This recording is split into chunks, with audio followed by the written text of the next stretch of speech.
विवेक भारद्वाज हमारे साथ phone line पर जुड़े हैं। विवेक, गुड मॉर्निंग, कहाँ से बात कर रहे हैं? जी, मैं मुंबई से बोल रहा हूँ। जी विवेक, बताएं किस स्टॉक पे आपको राय जाननी है?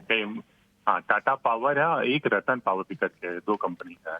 ठीक है, टाटा पावर पे हम आपको राय दे सकते हैं, ये हमारे डेटाबेस में। बताएं टाटा पावर किस भाव पे आपने लिया है? मैंने 230 में लिया था और मेरा लॉन्ग टर्म वो है, लेकिन जब ये मतलब जो चर्निंग होता है ना, ये इसका तो बहुत तेज है, नीचे गिरने बहुत तेज गिरता है, ऊपर जाने बहुत टाइम लगा था। कोई गुड न्यूज मतलब कोई बैड न्यूज तो रहती नहीं है इसके लिए, लेकिन जब गिरता है बहुत भयंकर गिरता है, वो समझ नहीं आ रहा है।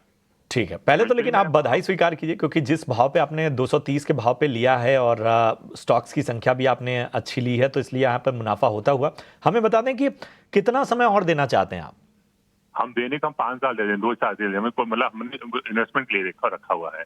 ठीक है, बट ये है कि मुझे कि बाकी चीजों में इतना इसका जो अगर जितनी न्यूज आती है तो न्यूज के हिसाब से मैं देखता हूँ कि ये जो है ठीक है। हाँ, क्वालिटी स्टॉक है, लेकिन आपकी जो चिंताएं वो मैं समझ सकता हूँ।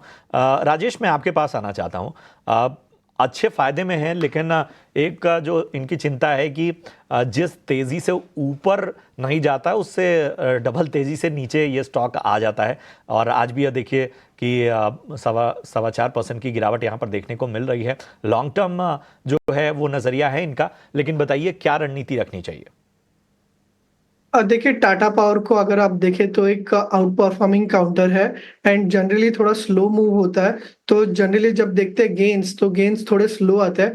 एंड अगर आप लास्ट वीक का अगर उसका मोमेंट देखें, तो हालांकि मार्केट 1200 पॉइंट निफ्टी मतलब हायर लेवल से निफ्टी में करेक्शन आया है, टाटा पावर में मेजर करेक्शन देखने को नहीं मिला है। एंड आज अगर आप देखें तो 4% डाउन है। ये last leg of sell off है जो मार्केट में भी दिख रहा है। तो वही स्टॉक में भी जो स्टॉक्स ऊपर के लेवल से नहीं गिरे, तो उनमें प्रॉफिट बुकिंग देखने को मिल रहा है। बट इसमें अभी भी ट्रेंड पॉजिटिव है, लंबी अवधि का इनका व्यू है, तो डेफिनेटली बने रहिए। नीचे में अगर आप देखें तो अभी भी 410 420 पे इसका 200 डीए में है। मैं सलाह दूंगा कि इस स्टॉक में चर्निंग करते रहिए। ऊपर के लेवल पे अगर 480 485 ऐसा आता है तो पार्शियली बुक करते रहिए। वापस नीचे आता है 410 420, वहां पे वापस वो पार्शियल बाय कीजिए। तो चर्निंग करते रहिए, नीचे के लेवल पे पार्शियल बाय और ऊपर के लेवल पे पार्शियल बुक करते रहिए। जी बिल्कुल, बहुत ही बेहतरीन स्ट्रैटेजी आपको बता दी गई है। इसमें आप होल्ड करिए, ऊपर की तरफ 480 के आसपास रेजिस्टेंस है, तो वहाँ पर कहीं ना कहीं आप थोड़ा सेल करते रहिए। नीचे की तरफ आएगा तो 200 डीए में 420 के आसपास है, शायद इन्होंने बताया, वहाँ पर अच्छी खरीदारी कर सकते हैं। तो इसी रेंज में आप ऐसे धीरे धीरे ट्रेड कर सकते हैं अपने करंट होल्डिंग को होल्ड करते हुए भी। तो चलिए राजेश जी, आपसे ही बात करूंगा, क्योंकि आपने जिस तरह से बताया कि ट्रेडिंग कैसे किया जा सकता है, उससे ही रिलेटेड ये एक प्रश्न है।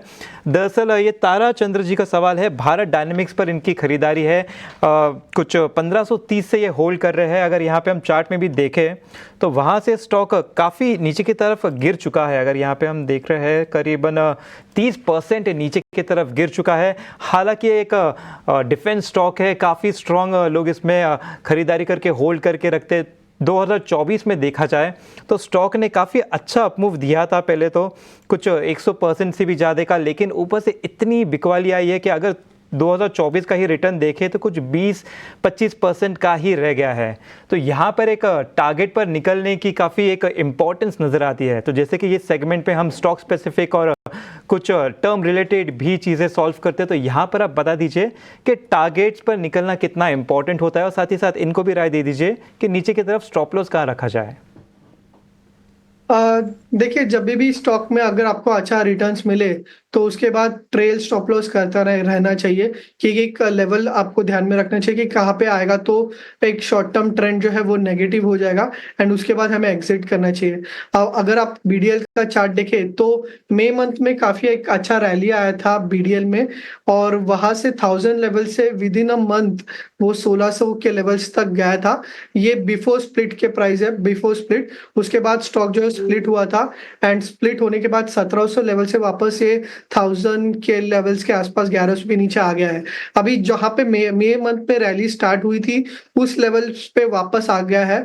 ट्रेडिंग अगर ट्रेडर है तो ट्रेडर के हिसाब से डेफिनेटली मोमेंटम अभी नेगेटिव है, उसके हिसाब से एग्जिट करना चाहिए।